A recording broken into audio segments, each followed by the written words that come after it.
Os irmãos que encontraram Tiago, capítulo 4, a partir do versículo 13, por favor, se manifestem dizendo amém. Amém. A palavra do Senhor diz assim: Eia agora, vós que dizeis, hoje ou amanhã iremos a tal cidade, e lá passaremos um ano, e contrataremos e ganharemos. Digo-vos que não sabeis o que acontecerá amanhã, porque é a vossa vida. É um vapor que aparece por um pouco e depois se desvanece. Em lugar do que devíeis dizer, se o Senhor quiser, e se vivermos, faremos isto ou aquilo. Mas agora vos gloriais em vossas presunções. Toda glória tal como esta é maligna. Aquele, pois, que sabe fazer o bem e o não faz, comete pecado. Eia, pois, agora vós, ricos, chorai e pranteai por vossas misérias, que sobre vós hão de vir. As vossas riquezas estão apodrecidas, e as vossas vestes estão comidas da traça. O vosso ouro e a vossa prata se enferrujaram, e a sua ferrugem dará testemunho contra vós, e comerá como fogo a vossa carne. Entesourastes para os últimos dias. Eis que o salário dos trabalhadores que ceifaram as vossas terras, e que por vós foi diminuído, clama. E os clamores dos que ceifaram entraram nos ouvidos do Senhor dos Exércitos. Deliciosamente vivestes sobre a terra, e vos deleitastes, e cevastes o vosso coração, como num dia de matança. Condenastes e matastes o justo, ele não vos resistiu.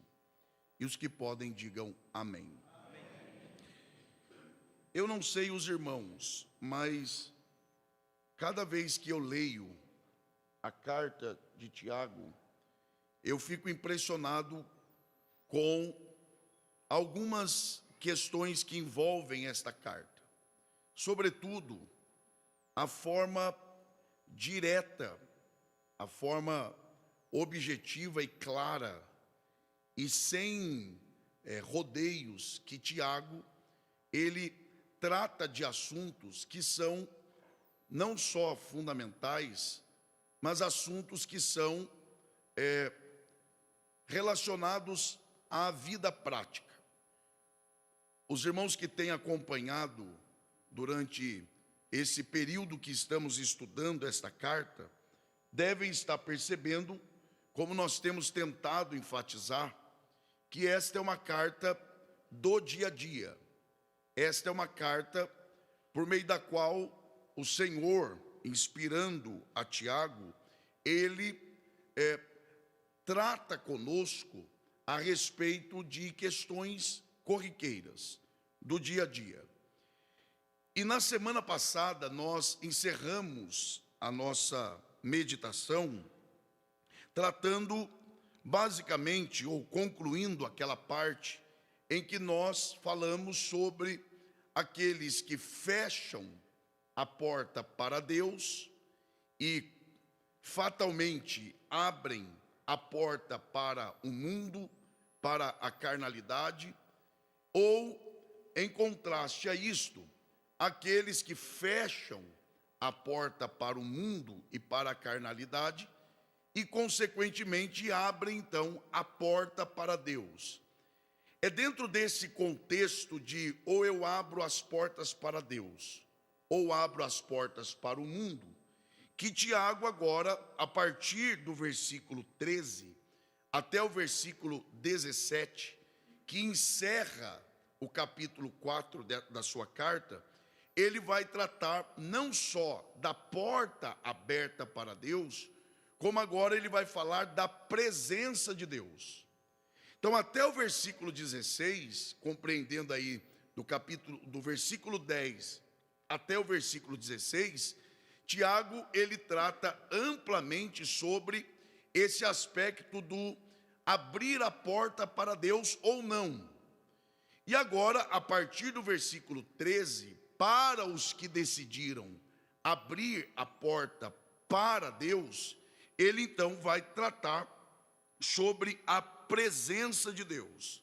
Ou seja, esta seção de versículos, ela está intimamente relacionada à seção dos versículos anteriores.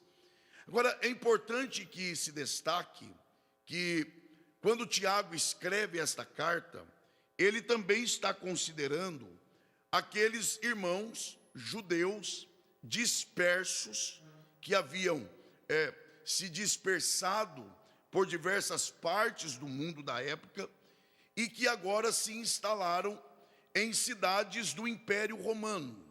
Esses irmãos estão espalhados. E é claro que nesse processo da vida diária, muitos desses irmãos, ou melhor, alguns desses irmãos, tornaram-se comerciantes, tornaram-se negociantes. Tanto aqueles que já eram crentes, como aqueles que, na condição de comerciantes ou de negociantes, se converteram. Como é o caso, por exemplo, de Lídia. Quando nós lemos Atos capítulo 16, do versículo 13 ao 15, nós encontramos ali o testemunho bíblico a respeito de Lídia, que era uma comerciante. Ela era alguém que trabalhava na área do comércio, do negócio. Portanto, era comum no dia a dia da vida, na vida comercial, terem ali irmãos atuando, tanto como comerciante, mas também na condição de servos de Deus. E é muito provável que, quando Tiago ele trata sobre o assunto que é abordado do versículo 13 ao 17, e escutem bem, e possivelmente para alguns cristãos, eu diria desavisados, o capítulo 5 do versículo 1 ao 6, cristãos, que até porque esta é uma carta destinada à igreja, e ele trata com crentes que provavelmente eram ricos, e que estavam atuando não como cristãos na condição de ricos. Mas é quase que certo que Tiago escreve, portanto, esta seção da sua carta, pensando nesses irmãos que atuavam como comerciantes, negociantes, porque esses irmãos provavelmente estavam falhando, ou pelo menos haviam se esquecido do verdadeiro sentido da fé cristã na vida e principalmente nos negócios.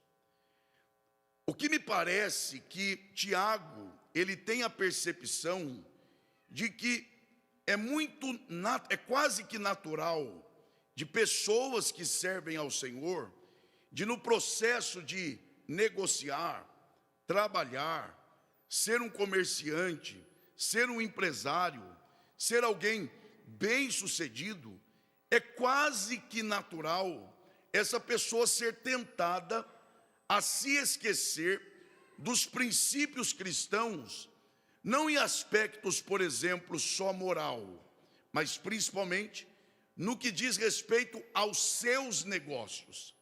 É aquela famosa tendência de separarmos a nossa vida em vida secular e vida cristã, vida com Deus, vida de negócio. O que Tiago está trabalhando aqui é exatamente o oposto disso.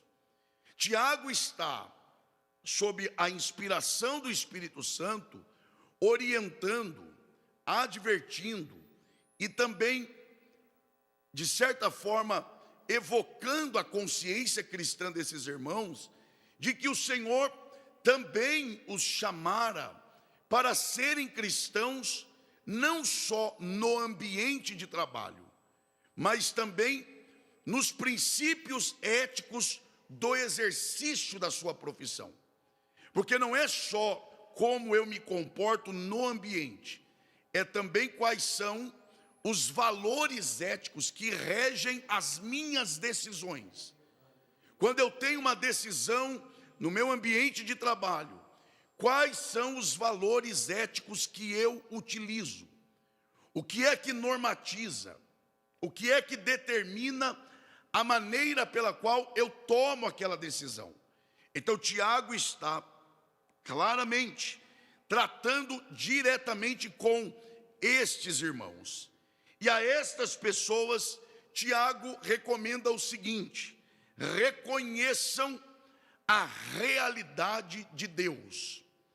Em outras palavras, Tiago está claramente demonstrando, de forma, eu diria, indireta, que há em nós uma tendência de esquecermos da realidade de Deus em ambientes não de culto. Porque, ora, se há pessoas que no ambiente de culto se esquecem de Deus, nós temos 2 horas de culto, né? É final de semana, porque dia de semana é 1h30. Às vezes você percebe alguns comportamentos e você também é tentado a, às vezes, agir dessa forma, como se Deus não fosse real. E isso em um ambiente onde se canta para Deus, se fala de Deus, num lugar que nós acreditamos que é consagrado para Deus. Ora, se aqui nós somos inclinados a nos esquecermos da realidade de Deus, imagine no ambiente de trabalho, imagine no fervor das decisões diárias, imagine quando as coisas apertam, imagine quando você tem a oportunidade de crescer às custas da quebra de um princípio. E aqueles que ainda, atentem para cá, e aqueles que ainda pensam que na quebra desse princípio, mas na busca de crescer, ainda diz que é uma chance dada por Deus para crescer na vida. Ora, eu estou falando a uma igreja madura. Eu estou falando a um público que vem a culto de ensino.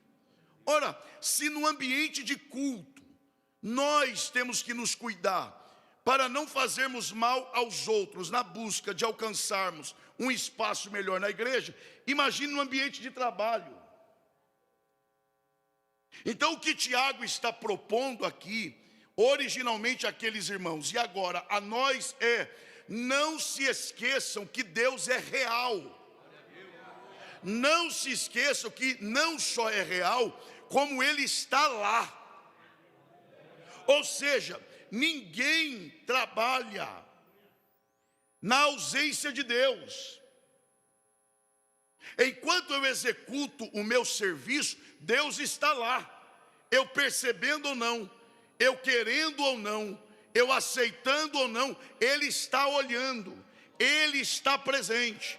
Hoje lá no seu serviço, enquanto você trabalhava, lá na sua casa, enquanto você assistia alguma coisa, Ele estava lá.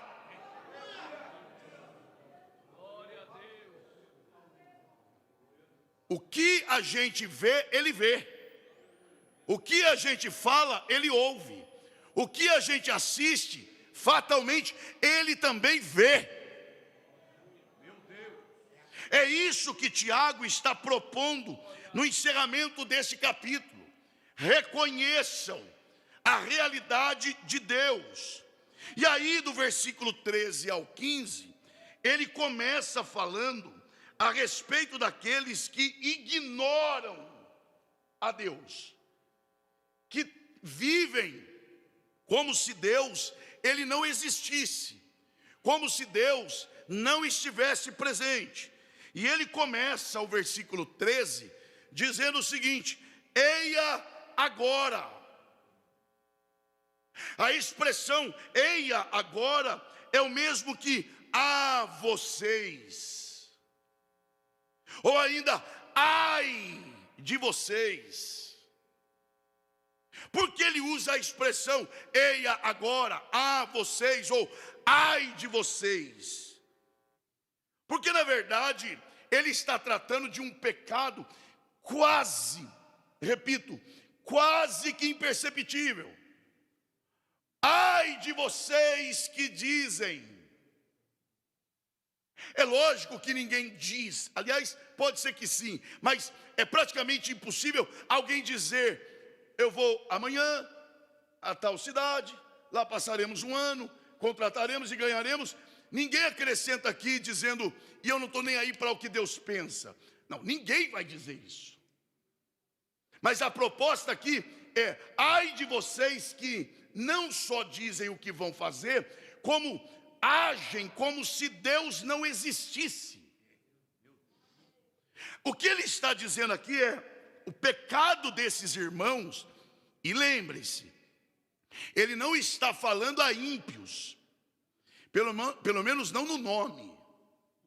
Ele está escrevendo a crentes, ele está escrevendo a membros de igreja, ele está escrevendo a frequentadores de culto, ele está escrevendo a pessoas que participam da ceia.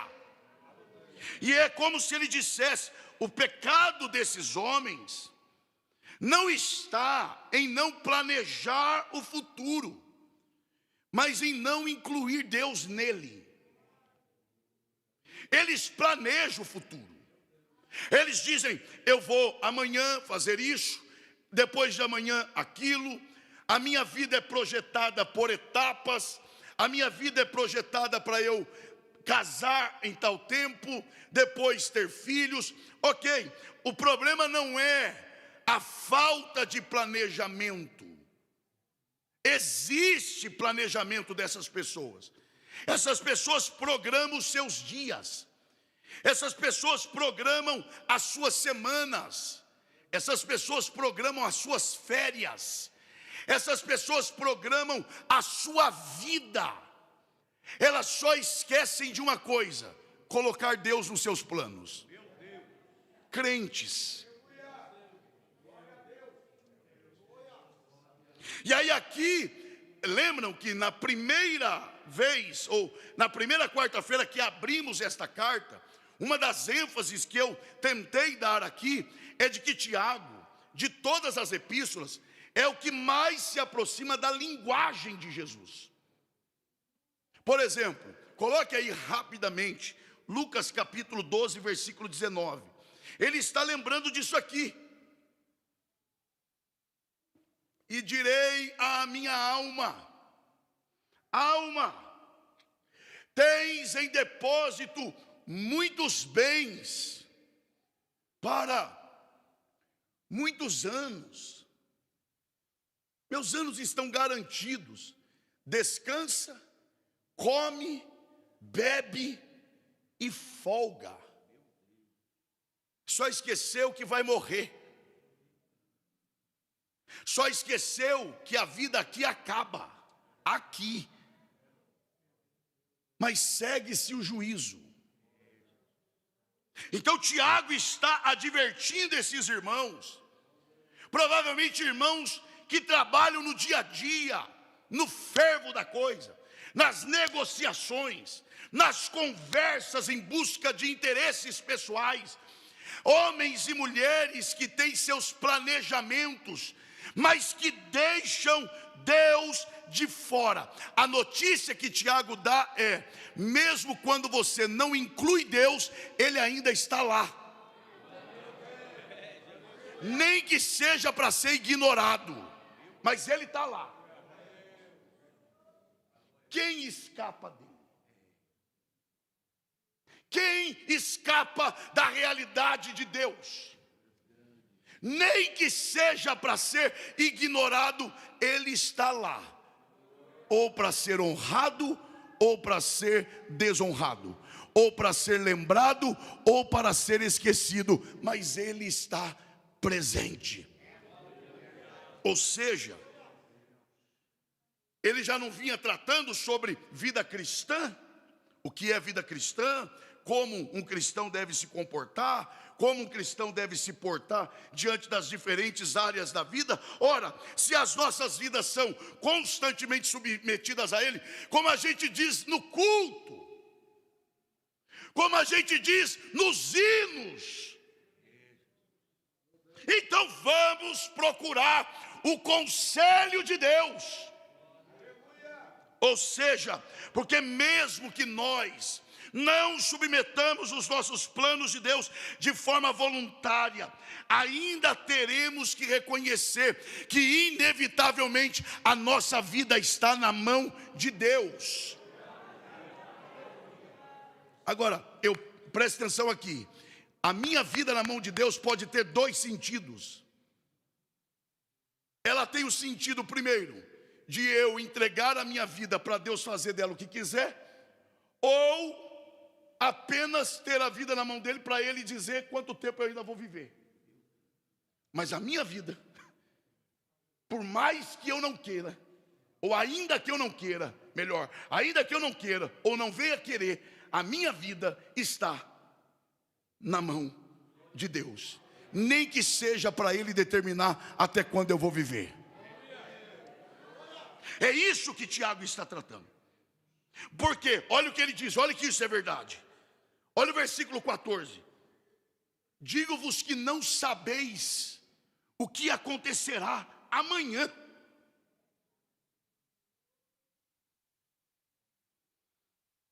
Vocês que não conhecem nada sobre o amanhã.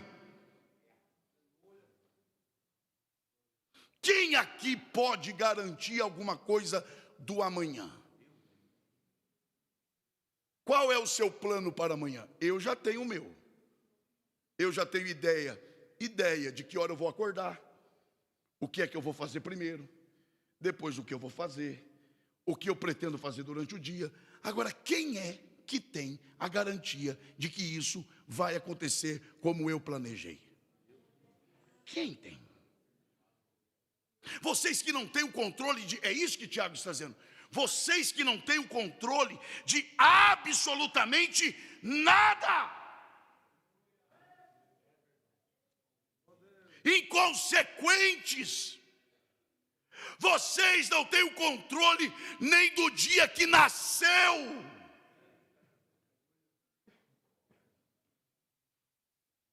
Quem intentou para a sua vida? Quem? É você quem determinou quem seria o seu pai? Quem seria sua mãe? Você teve esse direito de escolher? Você teve o direito de escolher qual é a casa que você foi criado? Aliás, você não teve o direito de escolher um nome. E quer planejar o futuro sem considerar a fonte da vida. O que o Senhor está dizendo a nós nessa noite é: o caminho mais tranquilo para você é se renda, se submeta e entregue a sua vida para que eu a conduza como eu desejar. Olha o que o salmista diz. Coloque aí, por favor, Salmo 102 e verso 11. Salmo 102 e verso 11. Os meus dias são como a sombra que declina, e como a erva me vou secando. Olhe para você. Olhemos para nós e tentemos lembrar como éramos há 10 anos atrás. E veja qual é o controle que você tem sobre a sua vida. E nós queremos viver como se pudéssemos ser deuses de nós mesmos. Não, Tiago está dizendo: por amor que vocês têm a Deus, atentem para isso, entreguem a vida de vocês a Deus. Oh, glória a Deus. Volte lá, por favor, Tiago 4:14. Não é isso que ele diz? Porque que é a nossa vida? O que é? Vida aqui é zoe, vida natural. Essa carcaça aqui, com a qual a gente se preocupa tanto. E é para preocupar. Mas às vezes se preocupa tanto que faz dela o centro da vida. O que vestir, o que comer, o que beber. Quanto tempo na academia. É um desespero por essa vida natural. Que é a nossa vida? Ele responde: é um vapor que aparece por um pouco e depois se desvanece. Osés de Paula canta isso, sobre a juventude, que é como a chuva na vidraça. A chuva, você olha na vidraça, daqui a pouco não está mais. É a juventude. O que é a vida? Nenhum cristão, na verdade, nenhum pecador inteligente deve ser presunçoso sobre o amanhã. Existem dois tipos de pecados. Existe o pecado da rebelião, que é o pecado de você não fazer o que Deus mandou para ser feito. Então Deus diz, faça, a pessoa não faz, rebelião. Mas existe um outro pecado que ele é silencioso e enganador por demais. É o pecado da presunção, que é fazer em nome de Deus o que Deus não mandou você fazer. E aqui está uma presunção. A presunção louca, insana. A presunção do oposto da sabedoria, que é você pensar que pode controlar o amanhã.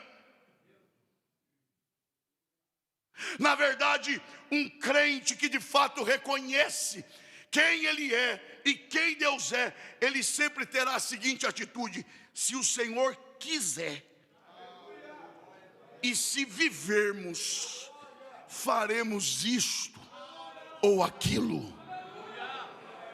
Quem está entendendo a voz de Deus aqui nessa noite? É claro, é lógico que Tiago não é adepto, está claro isso. Ele não é adepto do mantra, ele não é adepto da reza, ele não é adepto da repetição vazia, do tipo, vou acordar, se Deus me manter vivo e com vida e saúde, eu vou levantar. Aí para, levantei. Se Deus me permitir, eu vou caminhar e dar um passo. Aí dá um passo. E Ele vai me permitir, eu dou o segundo. Não, não é isso. É evidente que não é disso que Tiago está falando. O que ele está falando é de uma atitude correta em relação a Deus, que deve ser aquela espécie de um parceiro silencioso em todas as nossas decisões. Porque há coisas, repito, há coisas que Deus nem precisa dizer para você que não é para fazer, está claro, já está estabelecido na sua palavra, já está dito, não vá, não faça, não entre nisso, não se envolva nisso. Ele é o parceiro quase que silencioso, mas tudo que fazemos é, se isso honra a Deus, eu faço, se isso não honra, eu não faço. A palavra de Deus para nós nessa noite é: me coloque no centro das suas decisões, e eu garanto abrir as portas a serem abertas e fechar as que têm que ser fechadas. Quem está entendendo a voz de Deus aqui nessa noite? Oh, glória a Deus! Oh, glória a Deus! Oh, glória a Deus! O ostentador, e ô geração que ostenta, Ô geração viciada em aprovação.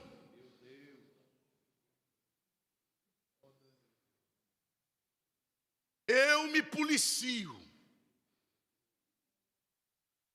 em termos de o quanto eu dependo de ser aprovado por um grupo, por alguém, porque em partes isso é parte da vida. Agora tudo tem limite, tudo tem que mostrar, tudo tem que tornar público. Preste atenção aqui, principalmente os jovens, adolescentes. A nossa geração é uma geração do disponível. Vejam as redes sociais, online, disponível. O que está acontecendo? Está pensando em quê? O que é? Você quer saber o que eu estou pensando? Você quer saber o quão disponível eu estou? Você não tem nada a ver com a minha disponibilidade. Você não tem nada a ver com o que eu como. Você não tem nada a ver com o lugar que eu frequento. Eu não posso me tornar escravo da aprovação do público. Espírito de ostentação. Aí Deus não dá asas para algumas ovelhinhas. Porque num pingo d'água morre afogado. Tem que mostrar, tem que tornar público. Olha como Deus está me honrando. Honrando o quê? Porque está comendo uma comida diferente. Olha Deus me honrando na terra. Você está de brincadeira. E o irmão que não tem? Você se torna uma pedra de tropeço. Você se torna um escândalo para os fiéis. Seja moderado. Seja recatado. Não exponha a sua intimidade a quem quer que seja, ao público, não. Viva a sua vida e entenda que nós só temos vida porque Deus nos deu a vida.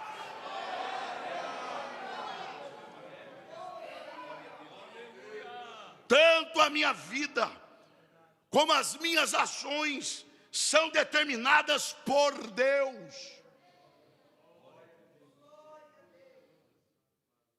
Tem gente que vai fazendo, não considera o outro, a fragilidade do outro, a dificuldade do outro. Fala o que quer. Não, é para preservar. Preservar o quê? Considere quem está ouvindo. Não está falando de um pecado consciente. Não. Ele não está falando do tipo, eu quero viver como se Deus não existisse. Ninguém em sã consciência vai dizer isso. Ainda mais considerando que é uma carta para crentes. Imagina um crente dizer, eu faço mesmo, não estou nem aí para Deus. Como é que vai fazer isso? Quem vai fazer isso? Em sã consciência? Não. Tiago não está falando de pecado consciente. Tiago está falando de negligência, de descuido, de viver de qualquer jeito. E aí ele muda o tom. Olha o versículo 16. Mas agora vos gloriais em vossas presunções. Mudou, porque o que não era consciente, agora é. Por quê? Porque ninguém cai em grandes pecados sem antes ter cometido pecados menores. Começa inconsciente. Todo grande pecado começa com descuidos. É uma portinha aberta aqui. Não, é só uma portinha. É um descuido ali. Negligencia a dependência, negligencia os bons assuntos, negligencia uma conversa saudável com um crente de verdade. Aí começa a conversar com carnal. E acha normal algumas conversas desses carnais. Eu tenho que dar atenção a todos. Agora, eu não sou obrigado a sentar com todo mundo e ficar 20, 30 minutos, 100 minutos, 300 minutos conversando com carnal. Não fico. Mas o senhor, como pastor, é obrigado. Eu não sou obrigado a nada. Com carnal, eu não venho não, vai você. Se eu perceber que a pessoa não quer mudar, tchau, meu irmão. E se Deus já abandonou essa pessoa? E se não abandonou? Aí Deus dá um jeito para resolver. Agora eu vou ficar gastando o meu tempo precioso com gente que não quer mudança. Mas ninguém começa assim. Porque aí agora, olha a mudança de tom. Mas agora vos gloriais em vossas presunções. Olha o tom. Toda glória tal como esta é maligna.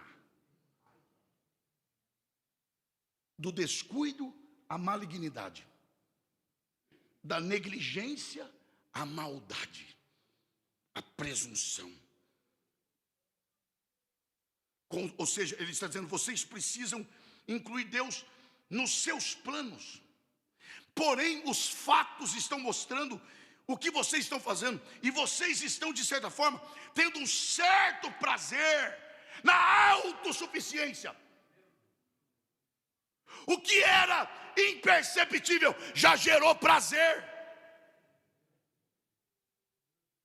Sabe essa sensação de não preciso orar para decidir? Já não é mais descuido para alguns, já é prazer. Está vendo como eu sou capaz? Começa a se sentir Deus de si mesmo. E na verdade isso, segundo Tiago, é uma demonstração de orgulho. Quando vocês planejam o futuro com tanta confiança em si mesmos. E isso é maligno. Agora ele chega no 17. E parece que ele destoa, mas não destoa. Porque na verdade ele está preparando o caminho para tornar a coisa um pouquinho mais pesada no próximo capítulo. Olha o que ele fala. Aquele, pois, não é que pode, porque poder, todos podem. Poder, cada um de nós pode. Mas não é, ele não diz aquele, pois, que pode fazer o bem.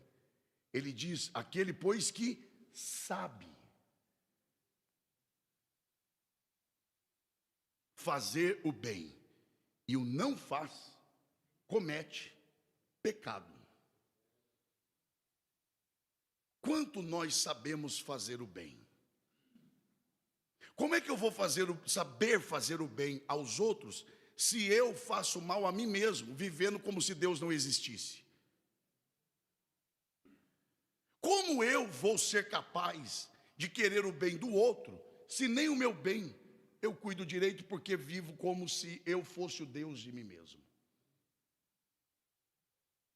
Então é por isso que ele entra pelo caminho não do poder, mas do caminho do saber, o caminho do compreender, o caminho de você ter noção do que é fazer o bem. Agora, qual é o caminho para isso? Colocando Deus como centro da sua vida. E aí então agora, porque na verdade a carta originalmente não é dividida em capítulos, é uma sequência. Aí coloque lá por favor o capítulo 5. Aí ele começa, eia, ou seja, vocês de novo, ai de vocês ricos, chorai e pranteai. Olha o contraste, ricos chorando pelas misérias. E desde quando o rico é miserável? Então, aos olhos de um carnal, rico é rico. Aos olhos de um espiritual, a riqueza não está no bem. A riqueza está no quanto Deus é o centro da vida. Porque se não for, a sua riqueza é a sua própria miséria. E quer ver que é? Que sobre vós hão de vir. Olha agora o 2.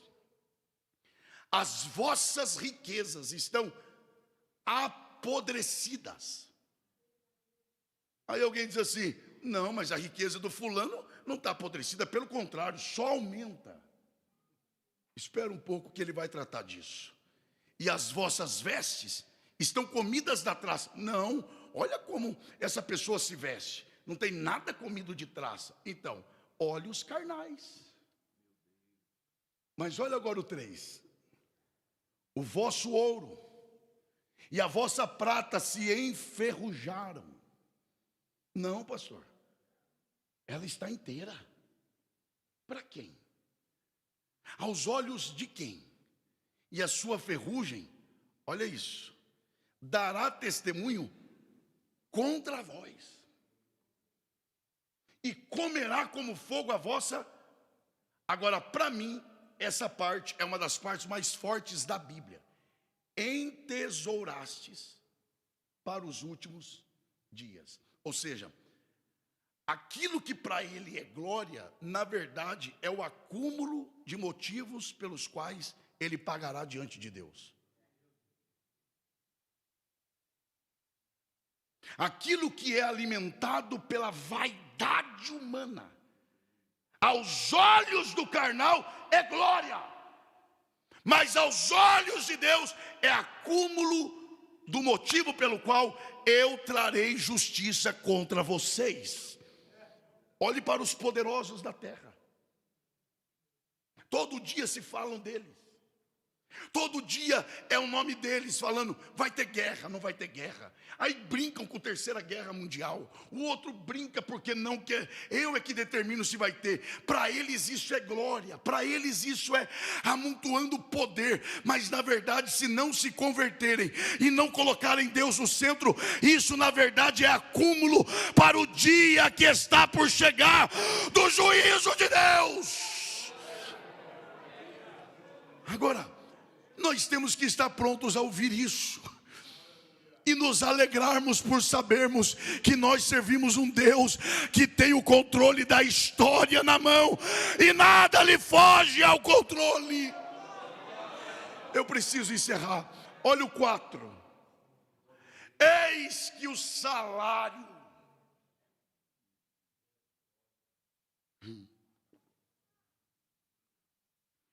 dos trabalhadores que ceifaram as vossas terras e que por vós foi diminuído, clama.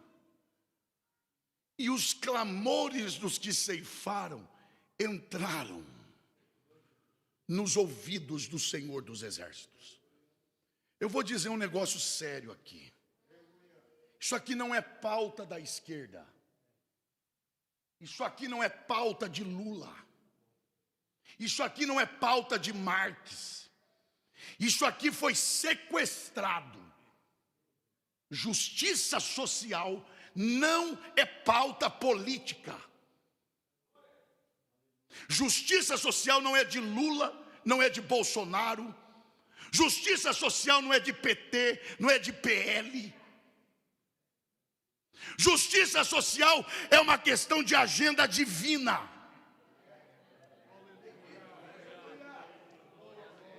Está aqui.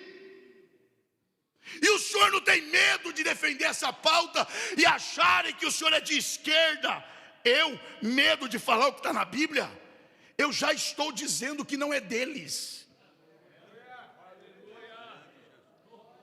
É que a igreja fracassou. A igreja deixou a desejar. Mas aqui está, e que se ouça. Eis que o salário dos trabalhadores que ceifaram as vossas terras e que por vós foi diminuído, clama. E os clamores dos que ceifaram entraram nos ouvidos do Senhor dos Exércitos. Deus luta a guerra dos fragilizados. Deus luta a guerra das viúvas. Deus luta a guerra dos órfãos. Deus luta a guerra daqueles que são esquecidos.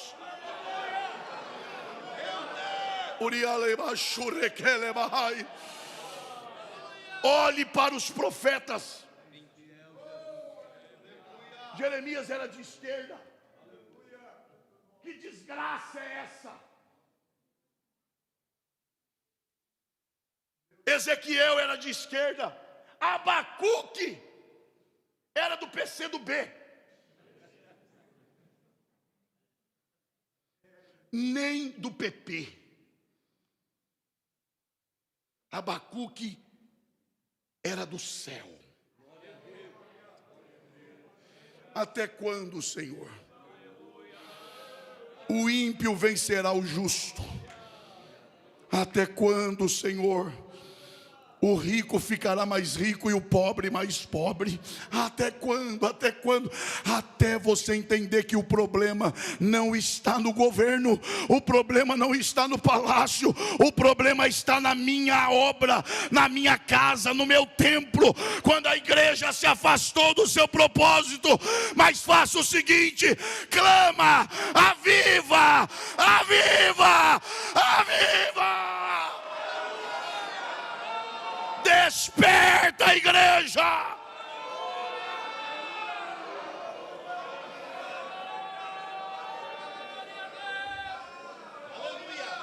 Discutimos política, mas não oramos.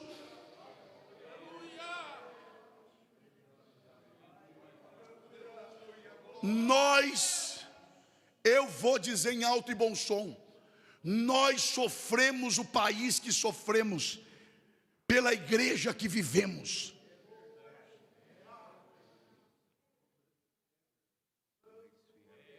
Eu assumo o que eu estou falando. Porque se a igreja se levantar e fizer o que é para ser feito, meu irmão, é que a gente está envolvido em muita coisa. É que a gente trabalha o dia inteiro e não pensa em Deus quase em nenhum momento. É que Deus não é mais o centro da vida de muita gente. Coloque Deus no centro da tua casa. Coloque Deus no centro lá do seu trabalho. Quando você for começar a trabalhar, diga: Deus, assuma o primeiro lugar aqui. Você vai ver como as coisas vão mudar. As coisas vão mudar. Vamos encerrar. Olha o versículo 5. Que os extremistas não fiquem chateados comigo, mas pode ficar também. Nem de um lado e nem do outro. Deliciosamente vivestes sobre a terra e vos deleitastes.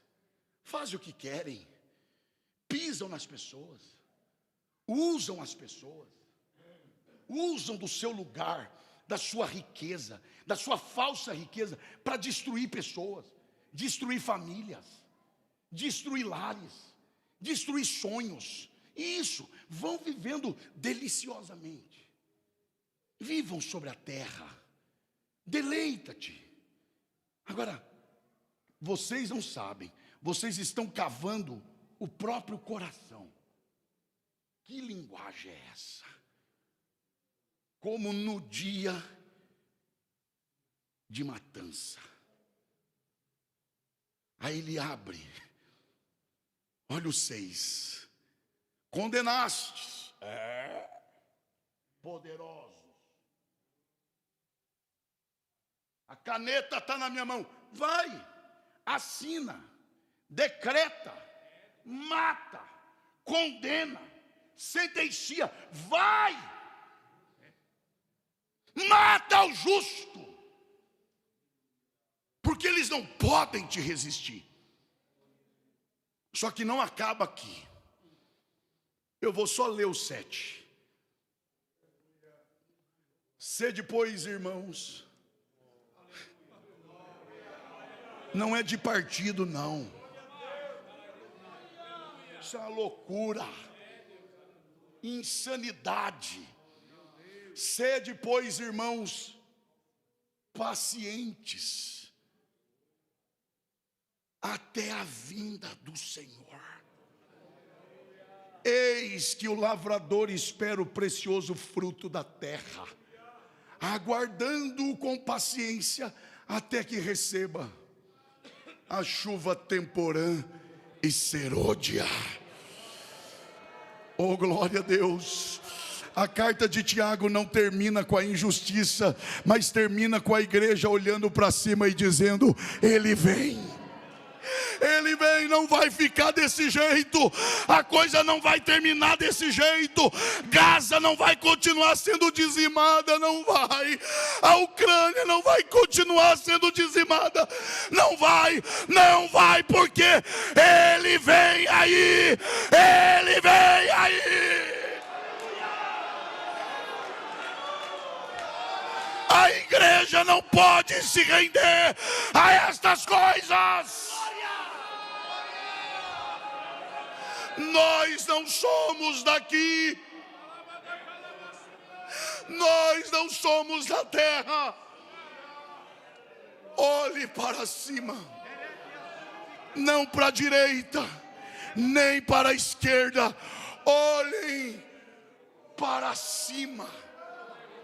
Porque é de lá que vem a vossa redenção. Se coloque em pé adorando ao Senhor, por favor.